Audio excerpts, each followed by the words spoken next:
This segment of Founders and Visionaries is brought to you by the Avalon Group.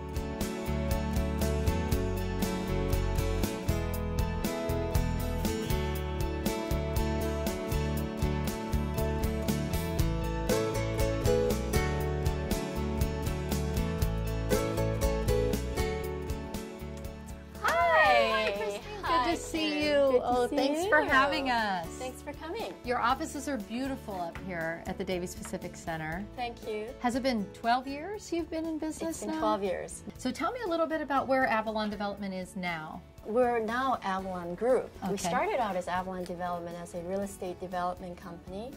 And over the last 12 years, we've all experienced ups and downs in an economy. And just like the changing economy, we've changed and evolved.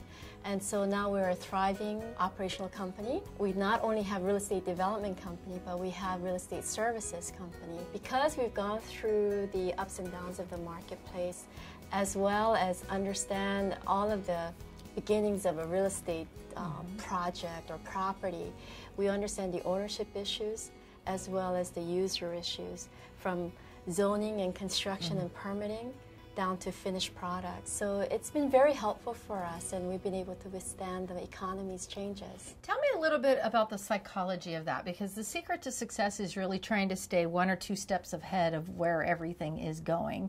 So for you, how do you make those decisions that you're going to start taking a company into a new direction? You obviously have to have a vision, and our vision is, what is our company? And our company is really about real estate in Hawaii.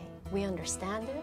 We have touched it, we have built it, we have developed it, we have finished it, we've leased it, used it. The farther you stay away from the local origins, the understanding of that philosophy becomes further and further away. When you're tied to the land and the real estate, it's about the community. And now I've seen that our next generation of leaders, our company, they're stepping up, and they're funding all of our philanthropic activities of our company. So yes. How do you decide what you're going to get involved in or with in the community? It's all about the need and where we can make the most impact. We are experts in real estate. I give back to areas where people need real estate services, and so we do a lot of pro bono work in the community. Oh, that's wonderful. Well, let's go back a little bit to your childhood and talk to us briefly about your evolution from a child to this point. America is full of people who have made it from immigrant parents, and I am a first generation. I think what they call the 1.5 generation, in the sense that I came here when I was relatively young, didn't speak a lot of English, lost one of my parents at a very young age, and my mother, with just 5 children, very limited education and English skills, was able to raise us, and each one of us have become successful in our own way.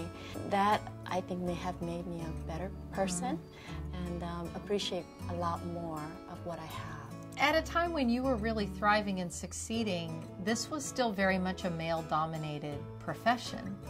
And what sort of challenges did that present for you? We can all lament, well, boy, you know, I'm the only woman and everyone's picking on me, to the point of, well, I am different, and I need to prove myself, and I'll work harder and show them what I'm all about.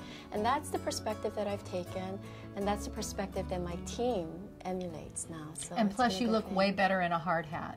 Well, people remember you in a skirt in the construction zone. The problem is you can't wear heels on the job site. That's right.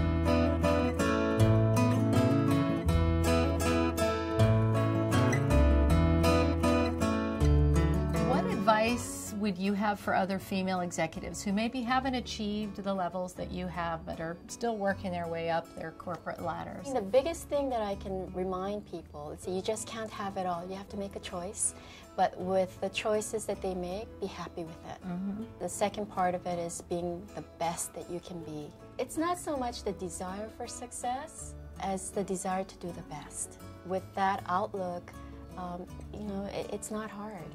Is it a 24-hour-a-day Not so process? much. I have a 3-year-old, so I used to be thinking 24/7, but I found balance in life through having a family, and I'm actually understanding that it makes a better business person, and you can make better business decisions.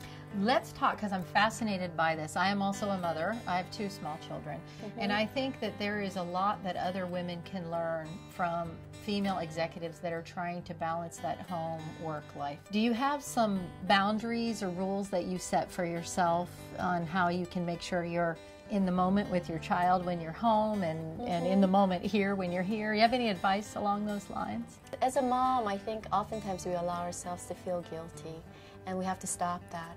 You know, we just can't be everything. The famous thing, I wonder how she does it all. Well, we don't do it all. There's certain boundaries that we have to set. As a woman, we have to carve out time for ourselves.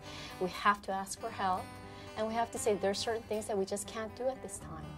I'm always the mom that shows up at their classroom going, today was my day for cupcakes. I'll be right back. You know, I'm trying to keep it all together, but it is hard. Going back a little bit to how you've been able to successfully change to meet the needs, because you said in the economic downturn, you folks actually thrived, right? Well, it was a change, but when you have a team who's ready and willing to sacrifice to make sure that our company survives. I mean, that's one of the reasons why I didn't want to name my company Christine Camp Company. I named it Avalon Development, Avalon Group, because I wanted to make sure that there were next generation of leaders who would take it to the next level. When you have a team who's committed and dedicated and talented and smarter than you could ever be, then you have the ingredients for success. Well, maybe you don't want to share this with your competition, but what do you see looking forward? Well, looking forward, we can look at, glasses half empty or glasses half full. But again, I always say Hawaii has limited land, limited real estate opportunities, and therefore, no matter where the property is, it's just a matter of time before things get better. I don't think that anything is worth winning or worth achieving unless you've made some sacrifices. For everything that we've gained, each one of us have sacrificed something, and I believe that I've sacrificed a lot of hard work and dedication, and a lot of missed fun times perhaps. But when I look back, every minute that I spent achieving what I have has been very meaningful, because it was meaningful to me, because I've done my best.